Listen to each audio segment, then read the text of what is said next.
A terceira característica, a terceira marca de caráter, de felicidade, segundo Jesus, de prosperidade, segundo Jesus. Se alguém quer saber o que Jesus pensa de prosperidade, está aqui. Prósperos, bem-aventurados, felizes, ou macários, que significa espiritualmente felizes. São também os mansos.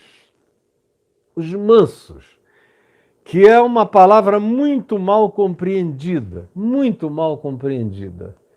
É como a palavra humildade, que eu gastei um tempo aqui mostrando no início o que ela não é e como ela é compreendida e praticada justamente naquilo que ela não é. São apenas aquelas aparências de uma atitude brejeira, tímida, retraída, rouca, encurvada, encorcundada, que nunca está ereta, não tem postura, não tem atitude, não tem a coragem de se posicionar. Isso não tem nada a ver com humildade. Eu já expliquei, quem quiser saber, vá lá e veja. Foram 2 ou 3 aulas sobre humildade, 2 com certeza. Mas eu expliquei no início logo o que não é. E mansidão é a mesma coisa, é preciso dizer o que mansidão não é. Tem gente que pensa que ser manso é aquele cara que se encolhe diante de tudo e de todos. É o que nunca levanta a voz. É o indivíduo que não tem nada a dizer porque ele não quer problemas com ninguém. Esse aí não é o manso. Esse aí frequentemente é o covarde.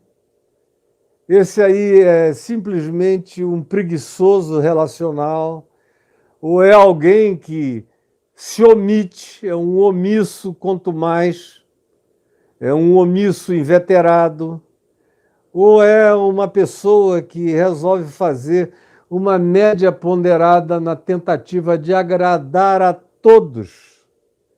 É como dizia o já falecido ex-governador Leonel Brizola, me falou uma vez que ele não confiava numa determinada pessoa e preferia uma outra, que era um pouco mais agressiva. E eu falei, por quê? E ele disse, é porque esse, que é mais agressivo, tem alça. A gente sabe quem ele é e onde a gente pega. O outro não, é liso, liso, liso. Dá a impressão sempre que está tudo bem, mas eu já vi que nem sempre está. E tem muita gente que adota essa postura. E nas igrejas, o manso, que antigamente era alguém venerado, hoje em dia é difícil você encontrar o manso verdadeiro na igreja. Você ainda encontra, nessa era da histrionidade, onde todo mundo grita, pula, roda, esbraveja, dança, vira peão, se joga no chão, tem ataque histérico, agride, prega mandando todo mundo ir a...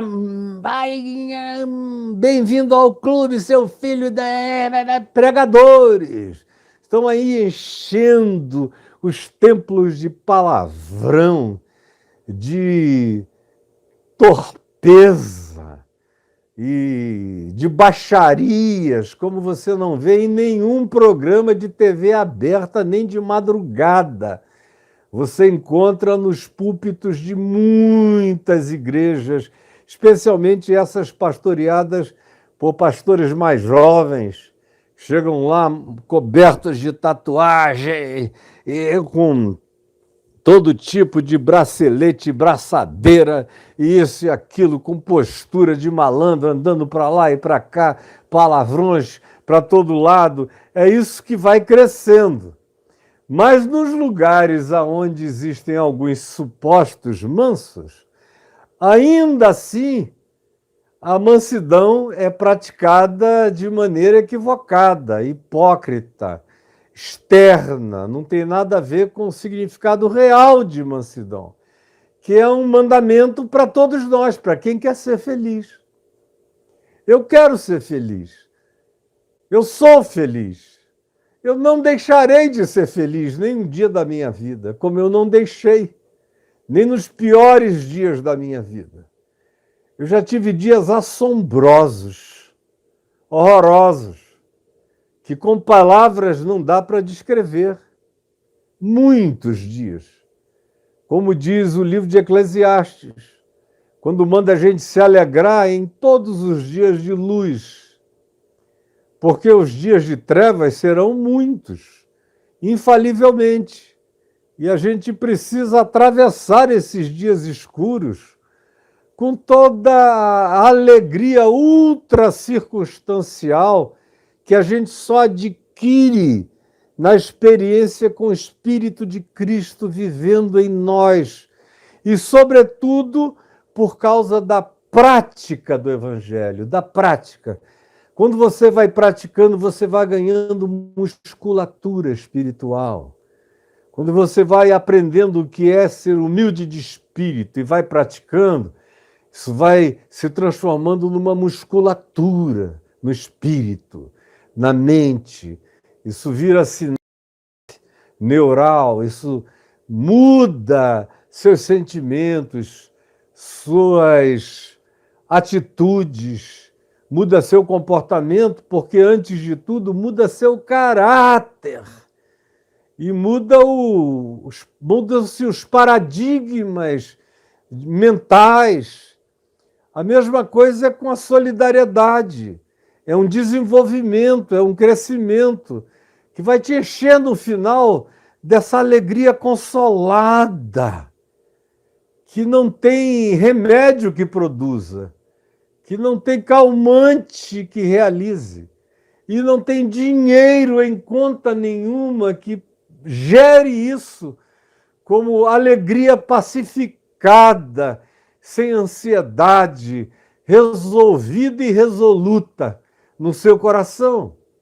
E agora vem os mansos, que não são os encolhidos, não são os acovardados, não são os amedrontados, não são os omissos, não são os que dizem, vou fingir que nem vi, não é nem comigo, nada na vida é comigo, até comigo eu vou fingir que não é, e vou andando, não quero saber, cada um que se resolva, cada um que resolva seus próprios problemas, pode ser minha mulher, pode ser meu marido, pode ser meu filho, pode ser meu pai, minha mãe, pode ser meu sobrinho, já basta eu cuido de mim mesmo e olhe lá.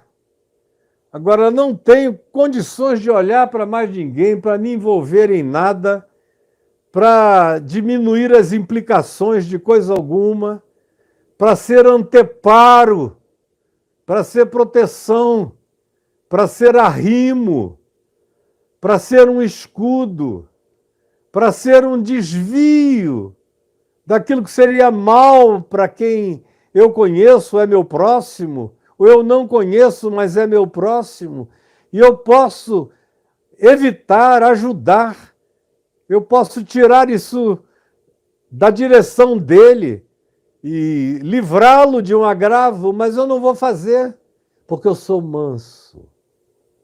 Eu sou manso. E eu sou humilde de coração.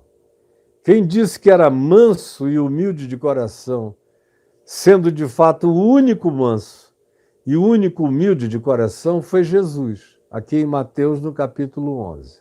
Aprendei de mim, porque eu sou manso e humilde de coração. Aprendei de mim, porque eu sou manso e humilde de coração. E é com ele que a gente aprendeu o significado de humildade, porque não é com um jogo de palavras, nem estudando o grego clássico, nem as outras expressões da literatura grega, filosófica ou de qualquer outra natureza, que eu vou saber o significado de humildade. Não é um estudo filológico, é um estudo da vida de Jesus. É em Jesus que eu aprendo o que é ser humilde de espírito. É com ele que é humilde e manso. É com Jesus que eu aprendo o que é ser manso. E eu encontro uma pessoa assim, encolhida, encurvada, com um tapume no rosto, se desviando daqui para acolá. Quem é o manso dos mansos? Se eu sei que é Jesus, como é que eu vejo a mansidão de Jesus? É como omissão? É como desvio da realidade? É como evitamento de problemas, de dores, de demônios, de diabos, de aflições do próximo? Como é que eu vejo a mansidão de Jesus?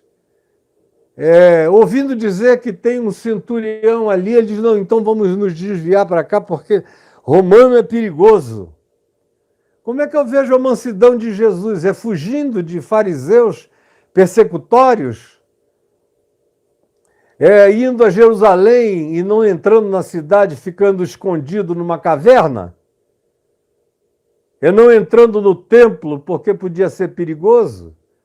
Como é que eu vejo a mansidão de Jesus? É vendo a mercantilização feita no átrio do templo, as casas de câmbio, as vendas de sacrifícios, de ofertas marcadas para fins propostos. O indivíduo já comprava a oferta com o resultado da bênção prometida, uma barganha já carimbada com Deus.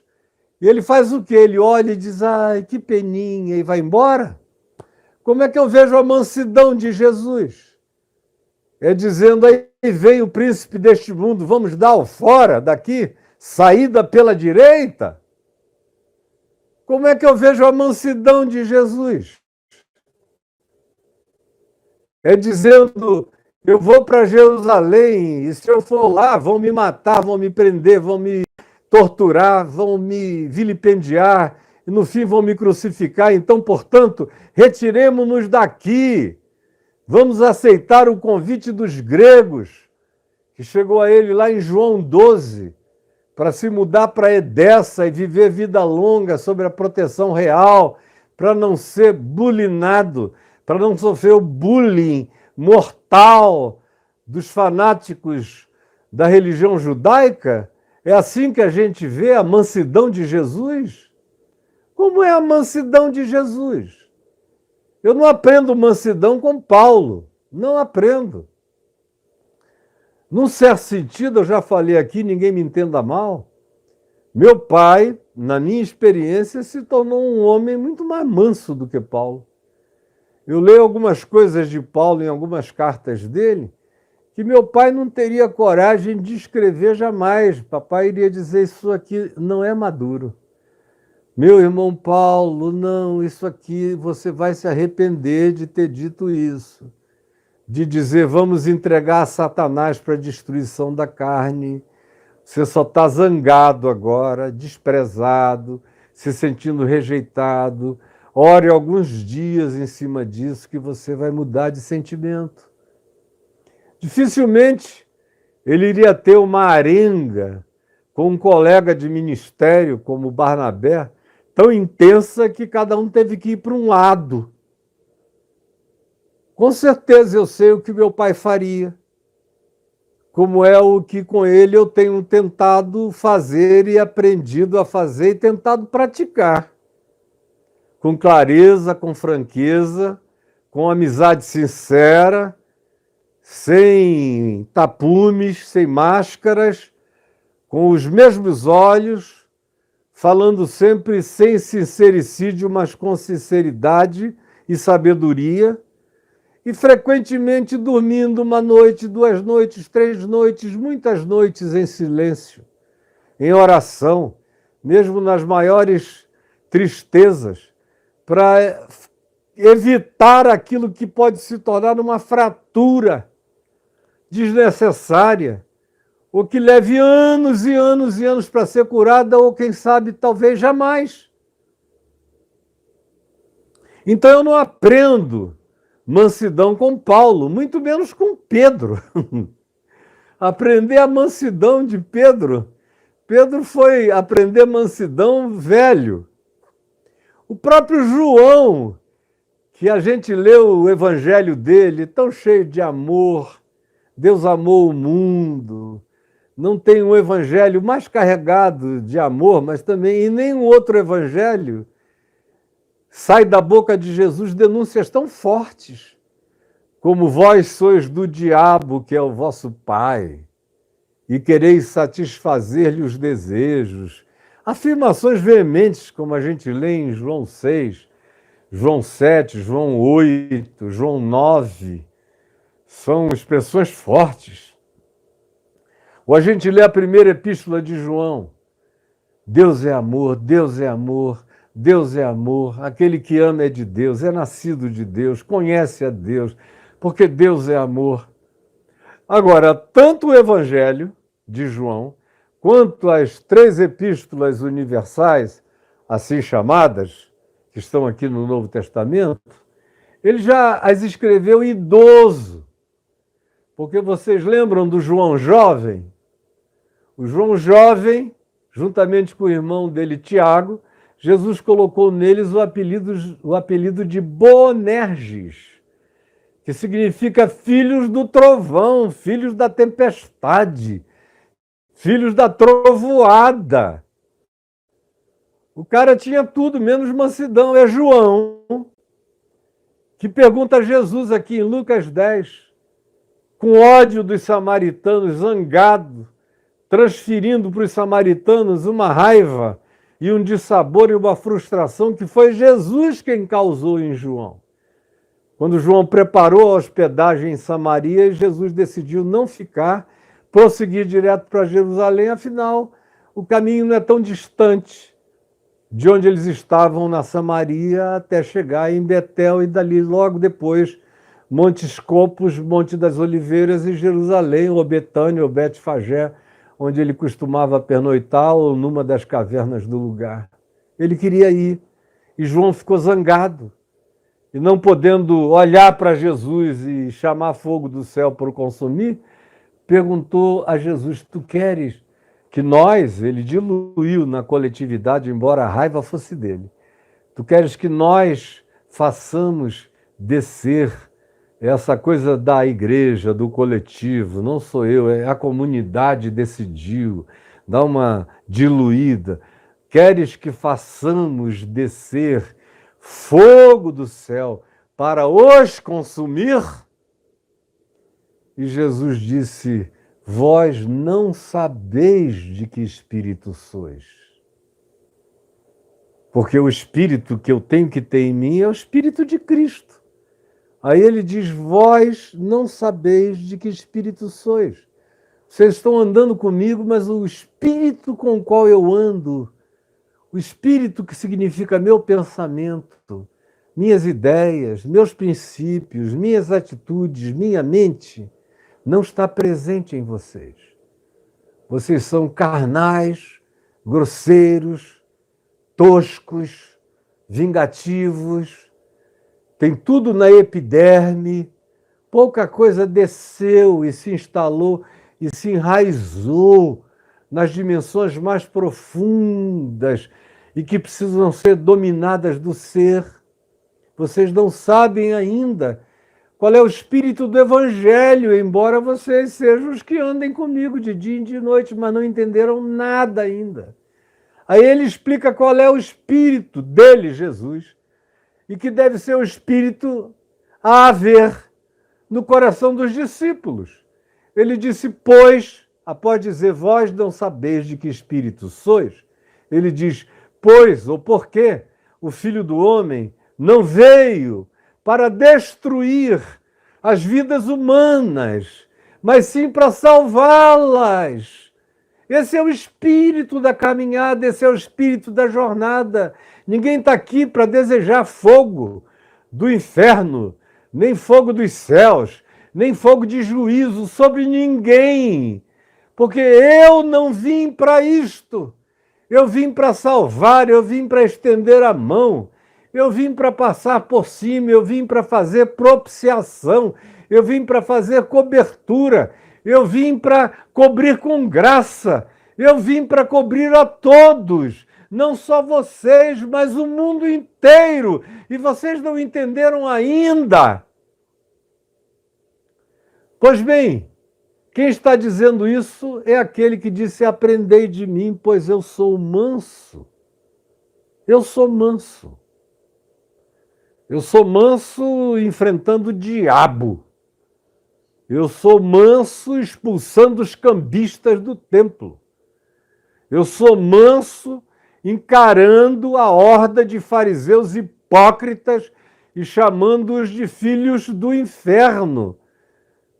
Fabricantes de filhos do inferno. Gente que parece que não quer se perder sozinha e vive fazendo catequeses do ódio sobre a alma das outras pessoas, para que elas se tornem piores do que eles mesmos. Ele é o manso. É o manso que não foge de ninguém.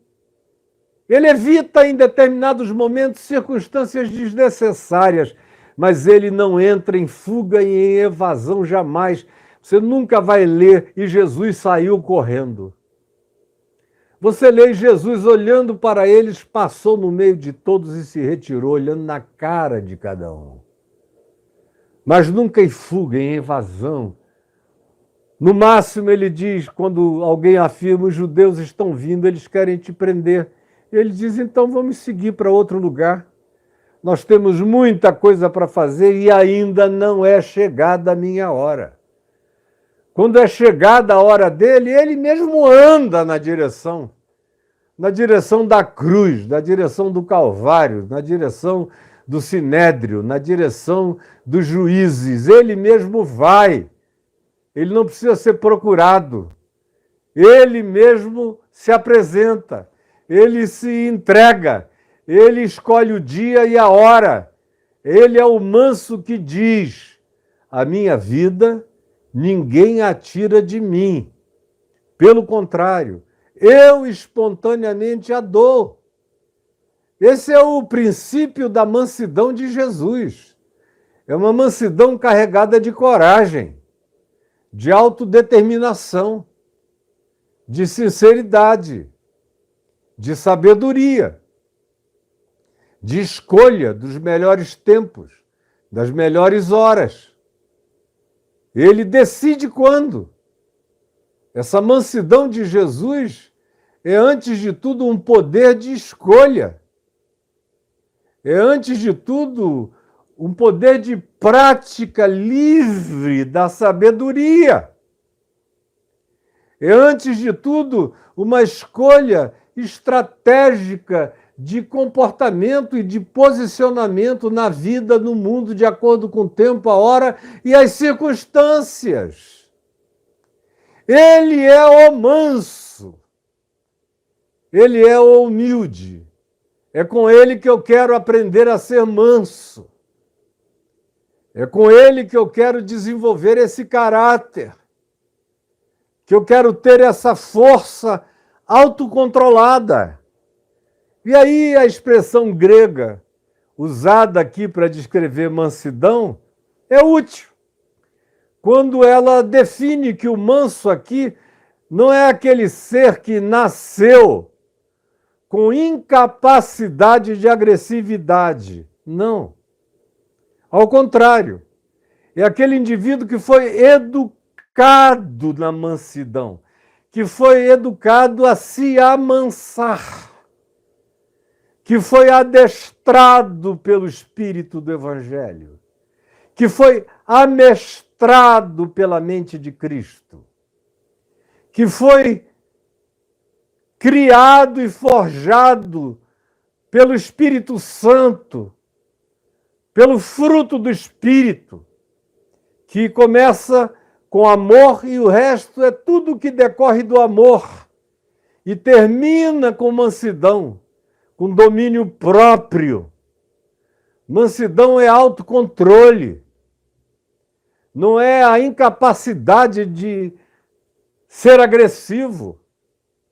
Graças a Deus eu não perdi a minha capacidade de ser agressivo. Se eu quiser, eu grito e boto para correr. Sem medo nenhum de nada nem de ninguém. E eu não estou de bravata. Minha mulher assiste esse programa, meus filhos, meus netos, meus amigos. Todo mundo podia dizer o Caio é um bravateiro. Mas não é, não dirão, porque eles sabem quem eu sou. Eles já me viram na vida. E sabem que eu sou manso. Sabem que eu engulo muitas coisas. Porque são necessárias quando é necessário. Não coisas indignas. Não coisas aviltantes. Não aquelas coisas que desconstroem a vida, o caráter, o respeito próprio. Não. Mas aquelas coisas que não edificam, que não vão erigir nada, que não vão construir nem melhorar coisa alguma, aonde o exercício delas é só destrutivo, é só um escavamento de fossos, é só destruição de pontes, é só mutismo dialogal. A mansidão é exercida pelo autocontrole que decorre da sabedoria do Evangelho em mim. É saber dizer, não é chegada a hora. Como também é saber dizer, é chegada a hora. Como Jesus disse aos gregos, lá em João 12, ora, agora está angustiada a minha alma, porque ele estava diante de um dilema, ou ir para Edessa, no interior da Grécia, e viver vida longa com a proteção do rei local, ou morrer logo depois, jovem, em Jerusalém, na cruz. Essa era a tentação. Vem, aqui não dá. Aí ele ouve aquilo e diz, agora está angustiada a minha alma, porque foi um peso. Ele era um jovem de 32 anos. Agora está angustiada a minha alma, mas que direi eu? Senão, Pai, glorifica o teu nome, pois foi precisamente para este dia e para esta hora que eu vim. Era o exercício do autocontrole contra a oferta da sobrevivência. Você veja onde esse nível de autocontrole chega.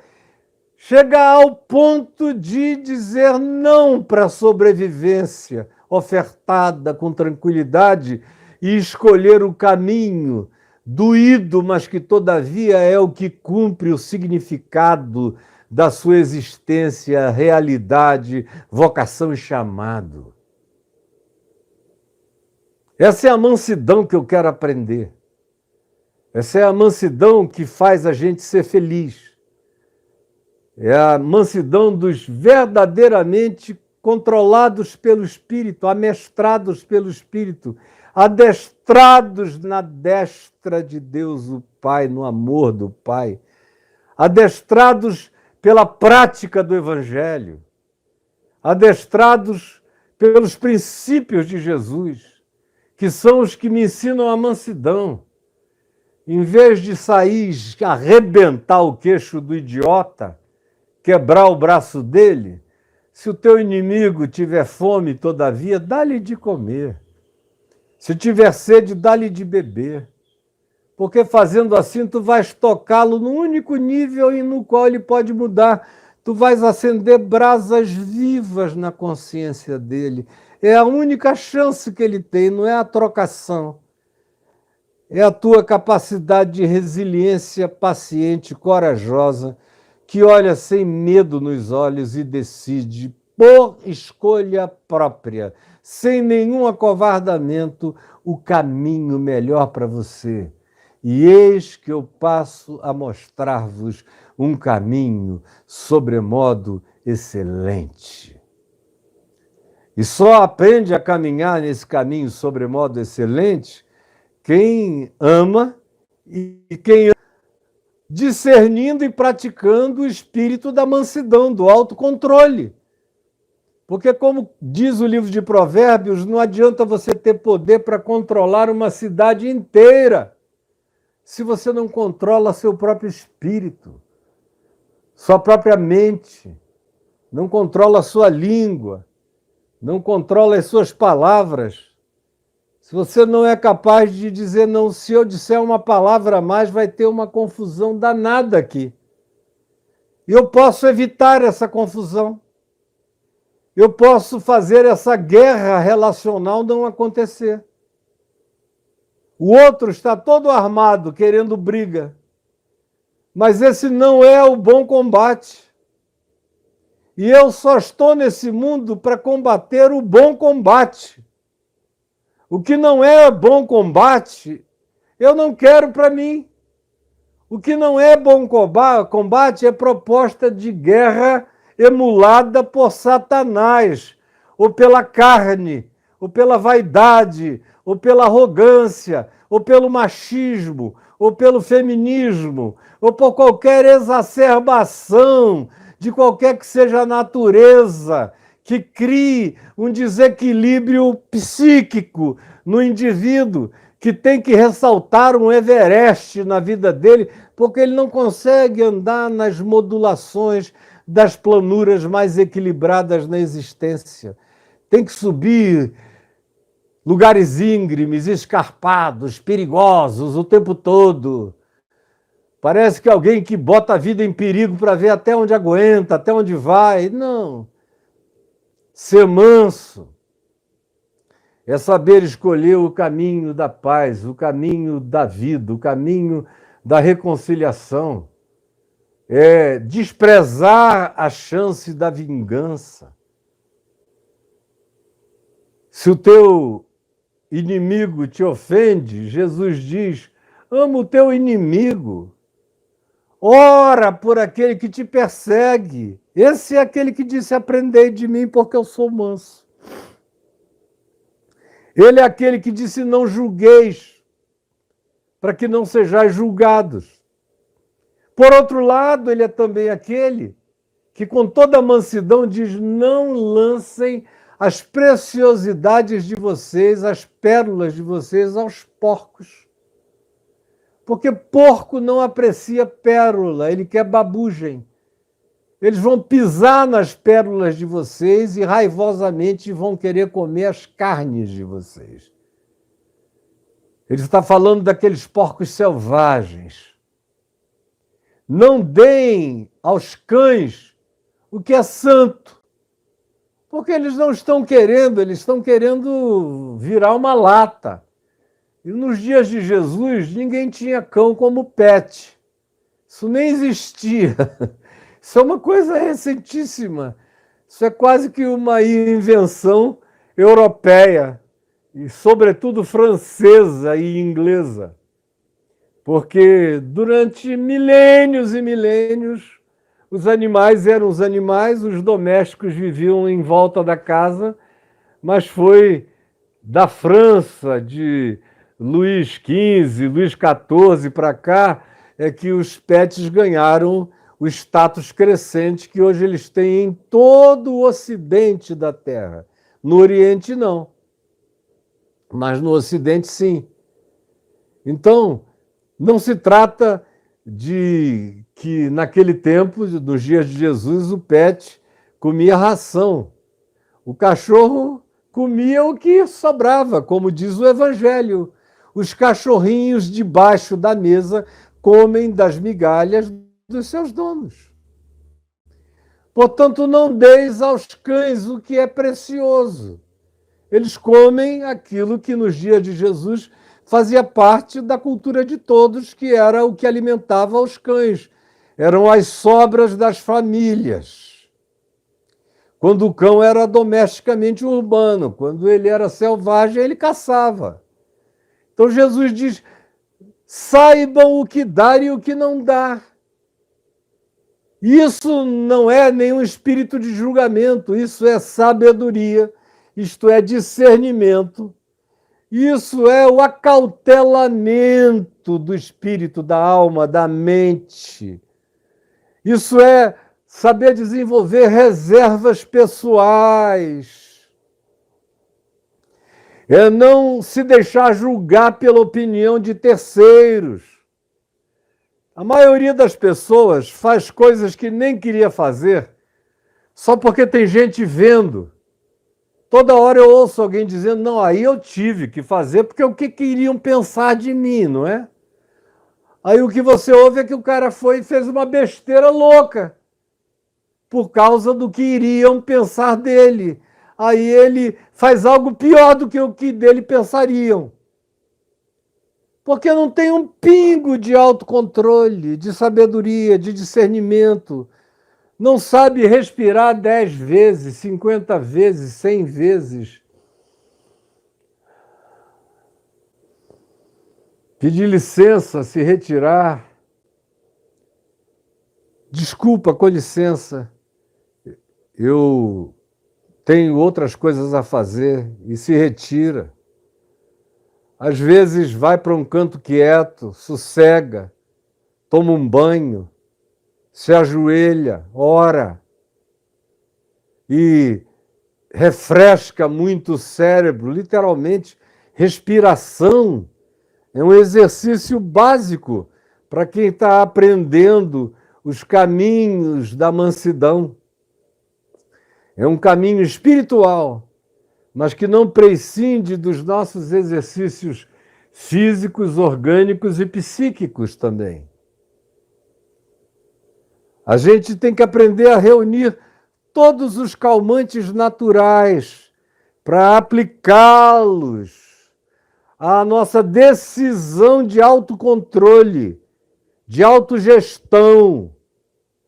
Eu vejo os coaches ensinando gestão disso, daquilo outro, tudo para fora. Mas autocontrole, autogestão, que evita a besteira.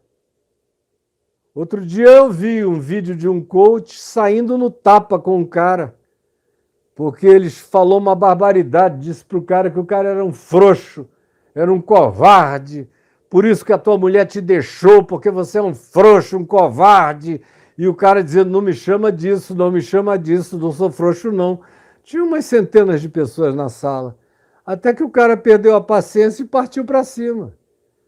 E botou o cara para baixo, aí eu vi, ele tinha uma noçãozinha de jiu-jitsu, patolou o cara aqui, começou a falar no ouvido dele, dizendo palavras do tipo, certamente eu só estou dizendo isso para te ajudar, para te acalmar, era isso que eu queria, era essa reação, porque você precisa aprender a liberar sua raiva, a liberar sua zanga, a liberar sua ira, era isso, mas eu não queria outra coisa, vamos parar, você já alcançou, você já entendeu, aí o outro cara, com vontade de continuar batendo, levantou, sim, muito sem graça, deixou o outro fazer de conta que tinha ganho a parada e foi mais manso do que o coach. Porque tudo que não se ensina fora do Evangelho e do espírito da sabedoria é, de fato, o autocontrole e a mansidão. Não adianta você ganhar milhões ou bilhões ou saber fazer gestão de uma quantidade enorme de empresas se você não consegue controlar suas emoções, seu coração, dentro de casa. Faz um mês ou dois a gente ouviu do líder de uma grande denominação pentecostal independente no Brasil, que a mulher dele veio a público pedindo divórcio, separação, não aguentava mais, porque faz 20 e tantos anos que ela sofre todo tipo de agressão. O cara chega lá, ele é só sorriso para a juventude dele, é só alegria, é só bênção, é só festivais. Mas chega em casa, era só palavrão, sua porca, sua burra, você não sabe de nada, sai daqui, você é vexaminosa, horrorosa. Quase que enfiava a mão, erguia o braço, zangado, com ódio, olhos chamejantes, mas lá atrás daquele púlpito, só delícias. até que 20 e tantos anos depois a mulher disse: eu não aguento mais. Ele é o gestor desses jovens, desse grupo, dessa denominação, mas dentro de casa ele é o meu carrasco, é o meu verdugo, é o meu juiz iníquo. E depois a própria mãe dela, sogra do cara, gravou um vídeo e veio confirmar aquilo tudo. Aí ele pediu para se afastar, disse que precisava se tratar. 20 e tantos anos depois ele descobre que precisa se tratar. Quando Paulo diz a Timóteo, na primeira epístola, no capítulo 3, que uma das qualificações do bispo, do pastor, do líder, é que ele seja manso e saiba governar sua casa com mansidão, com brandura, com sabedoria, com admoestação na palavra e com bom senso. Do contrário, fecha a conta, vai se tratar, vai fazer qualquer outra coisa, mas você não tem que estar lá nem aí. E nem aí, se você é um desses que estão me ouvindo agora, sem nenhum espírito de mansidão.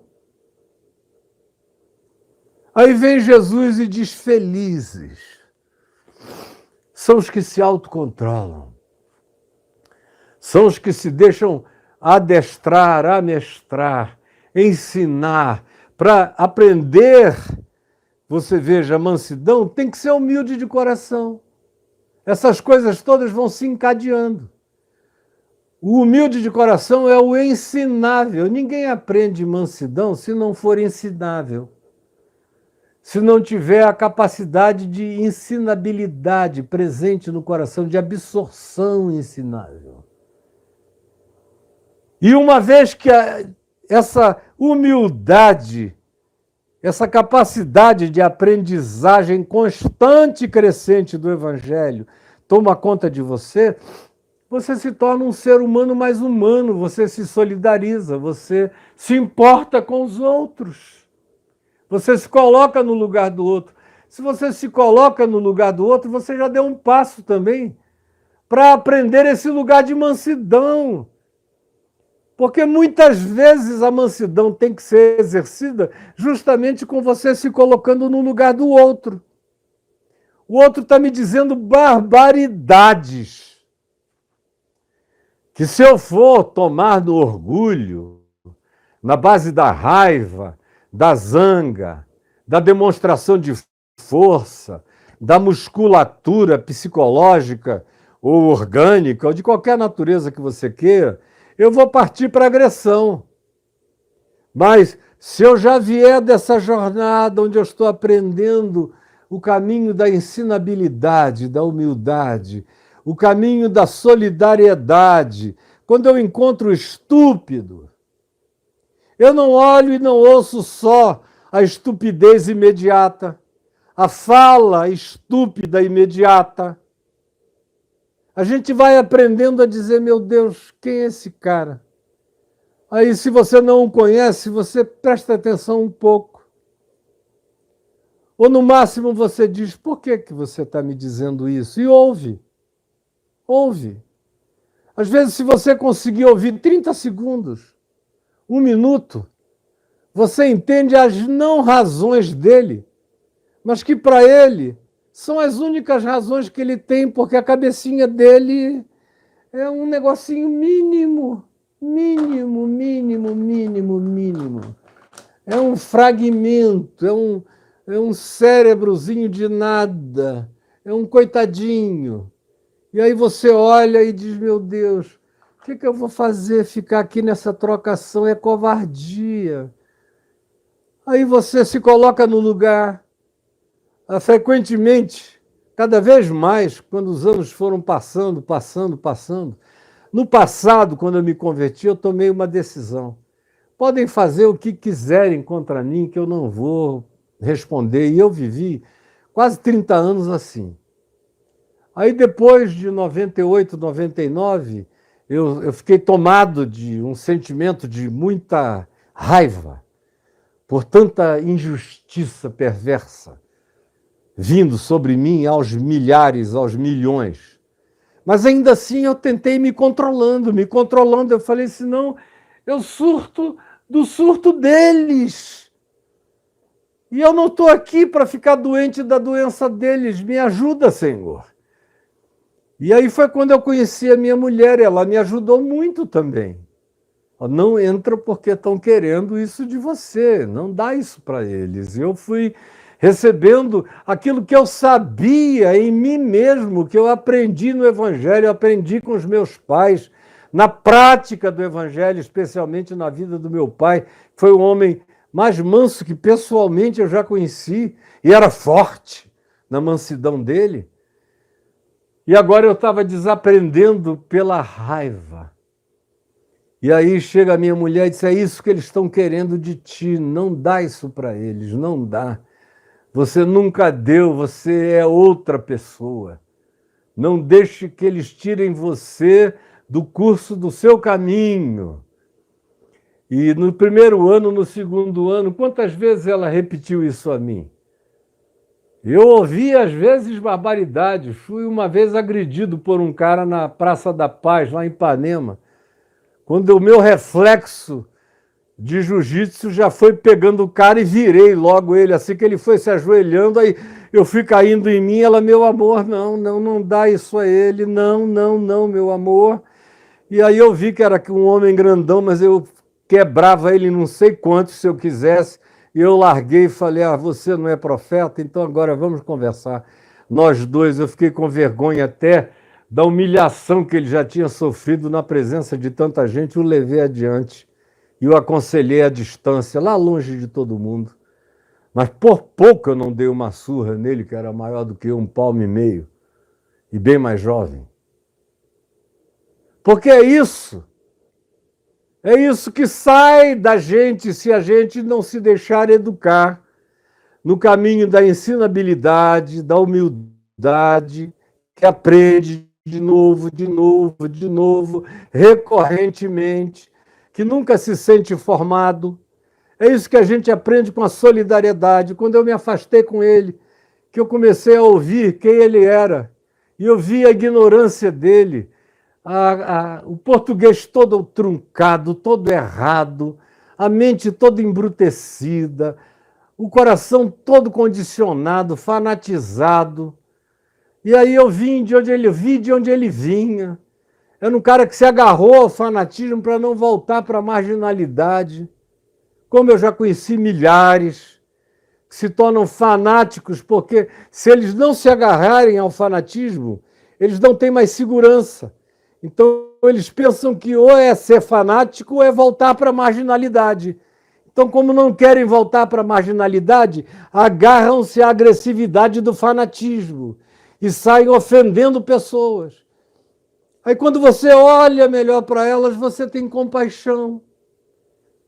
Você chora com a incapacidade delas de serem sensíveis, de serem humanas, de serem sutis, de serem sensatas. Mas isso é um caminho, é uma progressão, é um amestramento. Você vai virando um ser doméstico na casa de Deus, nas moradas de Deus. Você vai virando da família de Deus. Você vai se tornando um filho parecido com seu pai. Você vai aprendendo a dizer como Jesus, tudo aquilo que eu vejo meu pai fazer, isso mesmo eu faço. Ou tudo aquilo que eu ouvi do meu pai, isso vos tenho dado a conhecer.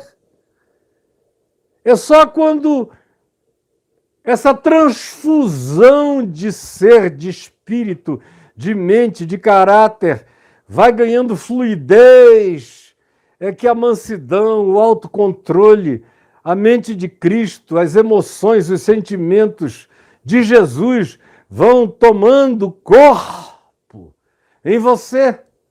E você vai se tornando mestre da sua carne.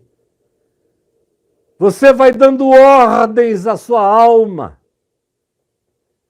Você diz o que está vendo contigo, minha alma. Você começa a encarnar o Salmo 42. Por que tu estás aflita? Por que tu estás com raiva, minha alma? Por que tu estás com vontade de quebrar a cara desse desgraçado? Para com isso. O desgraçado serás tu. Tu não estás vendo que qualquer coisa que tu faças vai te tornar pior do que aquele que te provoca? E é algo que você vai ter que aprender recorrentemente, diariamente, todos os dias da sua vida. Nunca se chega ao ponto de se poder dizer: isso aí ficou há muito tempo para trás na minha vida. Não. Nunca ficou nem ficará. Você tem que praticar, renovar a prática e se regozijar na herança dessa prática. Porque essa prática tem um galardão, tem uma herança. A herança está dita aqui por Jesus, qual é? Bem-aventurados os autocontrolados, os que têm domínio próprio, os que colocaram a sua agressividade sob as rédeas da mente de Cristo, do Espírito de Cristo, do ensino do Evangelho, da prática do Evangelho, dos exercícios de paciência do Evangelho. Feliz espiritualmente é esse, rico é esse, próspero é esse, bendito seja esse. Esse é o Macários, é o espiritualmente feliz. E Jesus diz qual é a recompensa, porque esses herdam a terra, herdarão no futuro e herdam agora. Porque é aquilo que eu aprendi com meu pai. E vocês desculpem, eu menciono muito meu pai, porque ele é o melhor exemplo humano que eu já tive, contemporâneo de alguém que viveu, obedeceu o Evangelho de uma maneira absolutamente linda. A minha mãe dizia dele o seguinte: teu pai é engraçado. Chega todo mundo com uma caixa de pedras, cada uma mais bonita do que a outra. Aí eu boto no meio da mesa, na família. Aí estão todos os irmãos dele, as irmãs, os parentes, todo mundo. E eu vejo ele ser assim desde que ele era novinho, desde que a gente namorava. Antes mesmo de ele se converter, ele já era assim. Ele não era um homem manso, mas era assim, desse jeito que eu vou falar. Ele deixava todo mundo pegar o que quisesse antes dele. Todo mundo. Vê, alguém pegou essa aqui que é maior, esse disse: essa aqui tem um tom que eu adoro. Aí vem outro: eu adoro preto, liso, desse jeito. Aí vem outro: não, eu quero essa aqui porque é transparente. Aí vão tirando tudo, tudo. No fim ficou nada. Ela disse, no final ficou essa pedrinha aqui. Aí não tinha, ele olhou, deixaram essa aqui lá, ninguém mais quis. Aí ele pega aquela ali que ninguém quis. E ele olha e diz: bom, essa foi a que sobrou, vamos fazer o melhor do que restou. E aí, depois de um ano, as pessoas voltavam lá e viam o que ele tinha feito do que tinha restado. E a maioria tinha até perdido o que tinha preferido. E ele, que não tinha preferido nada, tinha desenvolvido o que tinha sobrado. E o que tinha sobrado tinha se tornado numa coisa completamente linda, que todo mundo dizia: como é que você conseguiu fazer isso, Caio? Eu aprendi com ele, não quero esquecer nunca mais. Eu também nunca me meti na vida a querer ganhar nada. Eu não entro em concurso. Eu nunca ofereci meu nome para concorrer a uma candidatura a nada. Nada. Até quando eu fui eleito presidente da Associação Evangélica Brasileira, eu estava longe, fora do auditório, dando uma entrevista, quando eu soube que eu tinha sido unanimemente aclamado, sem votação, por toda a Assembleia lá dentro, mas eu mesmo não botei meu nome, nem botaria, nem tinha certeza se era isso que eu queria, na realidade nem era isso que eu queria. eu acabei fazendo um sacrifício. Em qualquer outra situação, eu nunca saí, a não ser em relação ao sexo oposto, que eu sempre fui na direção de quem eu queria. Agora, não sendo assim, qualquer outra coisa na vida, eu sempre esperei. Ah, tem gente que gostou mais daquele terreno. Vai lá e pega. Para mim, sobrou uma pirambeira. Daqui a 10 anos, volte. Os terrenos maravilhosos dos outros ficaram lá, flat, sem nada. A minha pirambeira ficou linda. Um jardim regado. Porque é isso que a gente aprende também com a mansidão. É saber que habita na mansidão um poder de herança. Há uma criatividade na mansidão que transforma tudo. Faz com que aquilo que ninguém quis na sua mão se transforme naquilo que todos vão dizer, uau! Porque o manso não despende tempo com guerras, com disputas, com inventários, com brigas. O manso abre mão. O manso sabe que o Pai nosso está conosco todo dia e que, portanto, o pão nosso nos será dado a cada dia. Ele herda a terra. O ambicioso vai querendo criar uma rede de padarias, vem a falir e perde tudo. E o manso continua de pão em pão, herdando a terra, prosseguindo a vida, continuando na sua constância, não se embaraçando nas brigas da perversidade, nas disputas, nas heranças.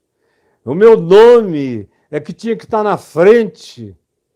Eu vi meu pai, por exemplo, jejuar dias e dias e dias e dias, meses, até Deus falar com ele que ele deveria voltar para Manaus, saindo do Rio de Janeiro, retornando para Manaus.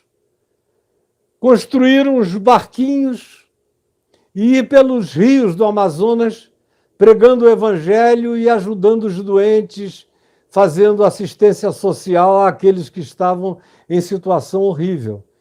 E ele largou todo o dinheiro que tinha, foi sem nada, dizendo, se tu estás me mandando, provê o milagre. E chegou lá e conseguiu fazer um barquinho pequeno, que eu mesmo ajudei a calafetar, ajudei a fazer as obras mortas. Ele foi lá com ele e mais uma outra pessoa para a primeira viagem. Ele, aleijado da perna direita, tinha que subir aqueles barrancos no pranchão. E fez isso, foi. Depois eu me converti. Aí o ministério na igreja cresceu, explodiu, virou a maior igreja presbiteriana do Brasil. Foi crescendo, crescendo, crescendo. Depois eu saí em 81, fui para Niterói. E ele continuou pastoreando, dando sequência àqueles trabalhos todos, inclusive dos barcos.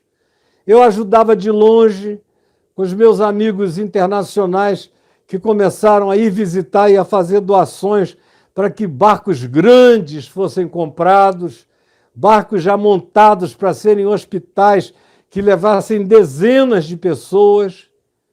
E o aparato está lá, 4, 5 barcos maravilhosos. E não tem nenhum barco no nome dele.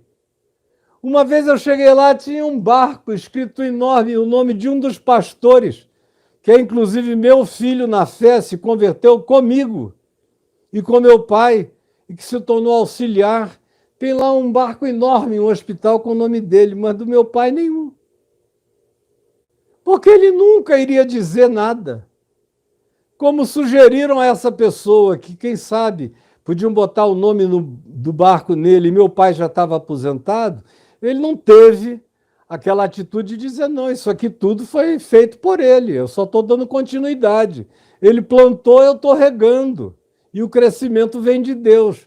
Mas não, ao invés de aproveitar aquela oportunidade de honrar a quem deveria ser honrado, ele tomou a honra para si mesmo. Isso não promove herança.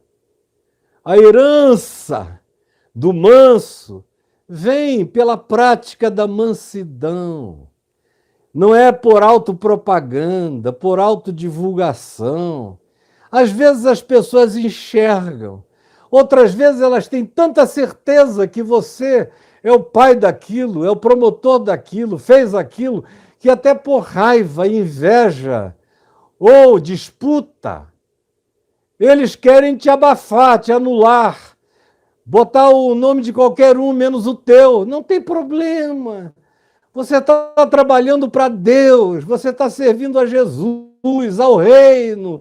Você aprendeu a ser humilde de espírito, ensinável.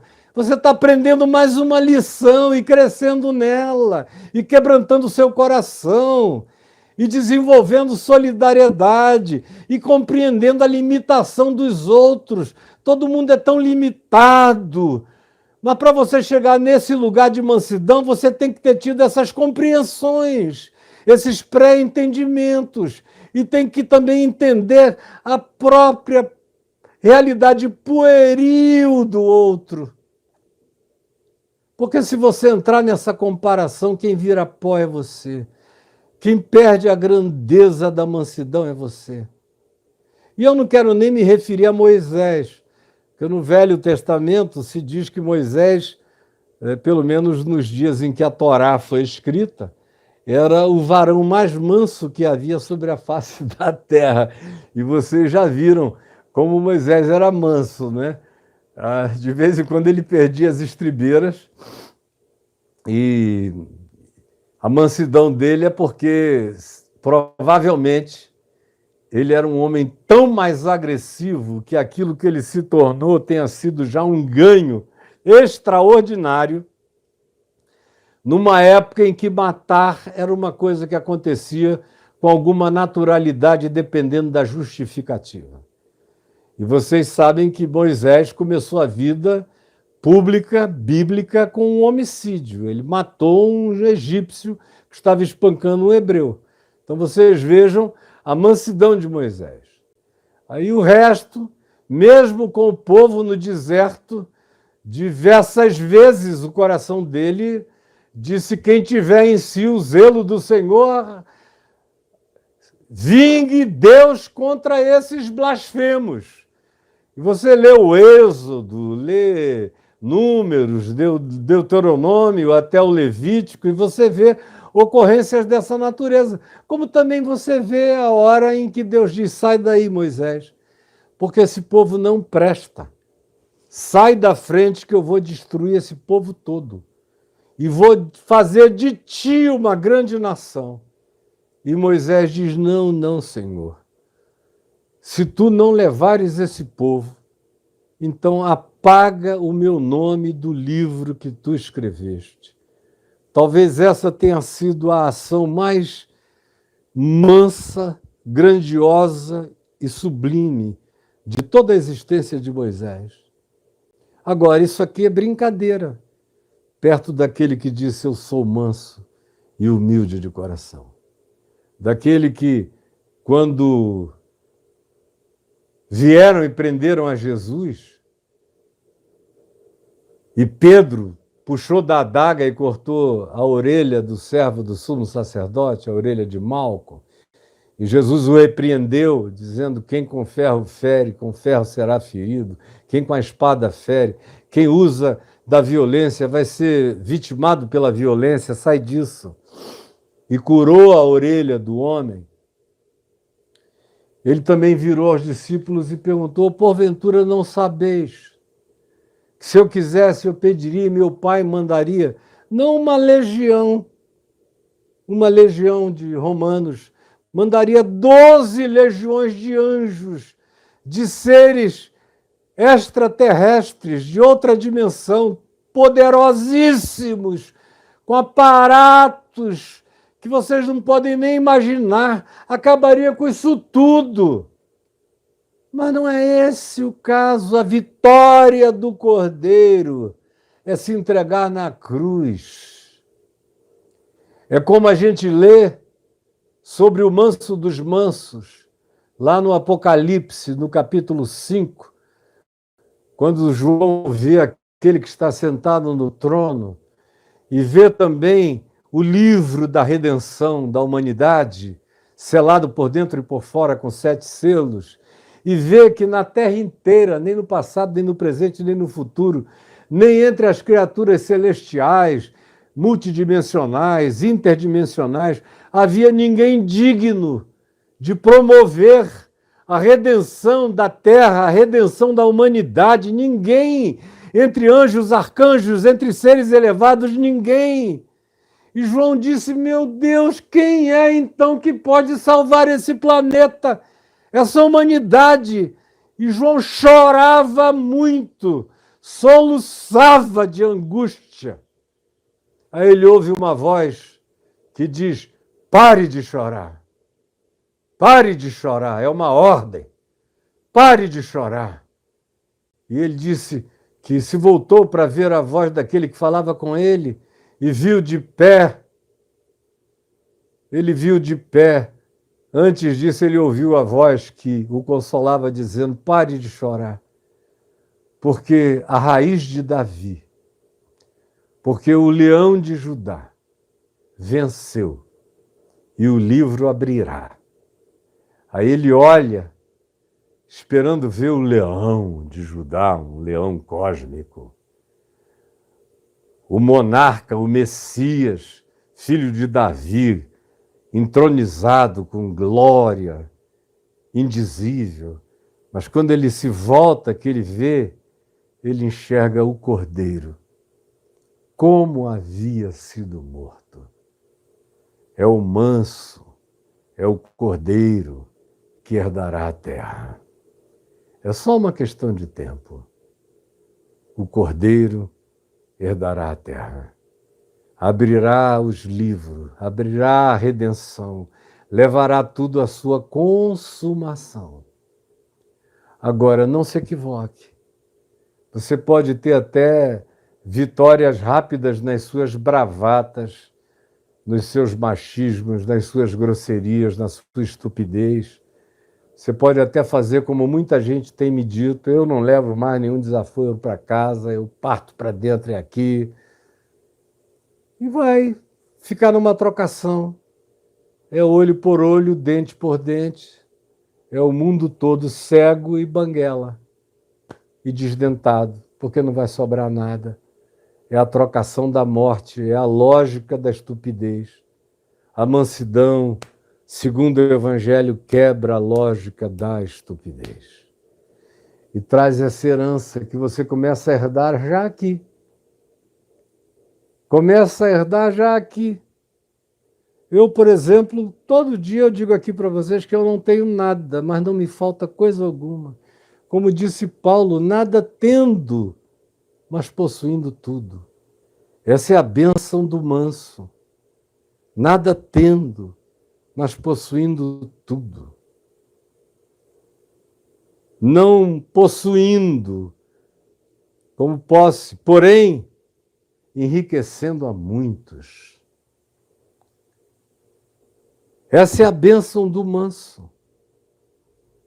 É frequentemente afligido, porém consolando a tantos quantos passam no seu caminho. Essa é a herança dos mansos. E como Jesus disse, muitas vezes isso acontece com muitas perseguições. Mas ele disse: não tenham medo, porque vocês, quando forem desprezados até por pai, mãe, parentes, amigos e por todos, não vão perder nada. Vocês vão ganhar muitos pais, muitas mães, muitos irmãos, muitas fazendas, muitos bens, embora nada seja de vocês. Isso tudo ainda com perseguição. Mas mesmo não tendo nada, vocês vão usufruir de tudo, porque vocês amam e andam na ensinabilidade, na humildade do reino dos céus, na solidariedade que traz consolação bendita para o coração, e na mansidão, que é instrumento de força dos que combatem o bom combate e herdam aquilo que não se pode perder, aquilo que é a herança que ninguém toma de nós, é alcançada pela atitude de mansidão.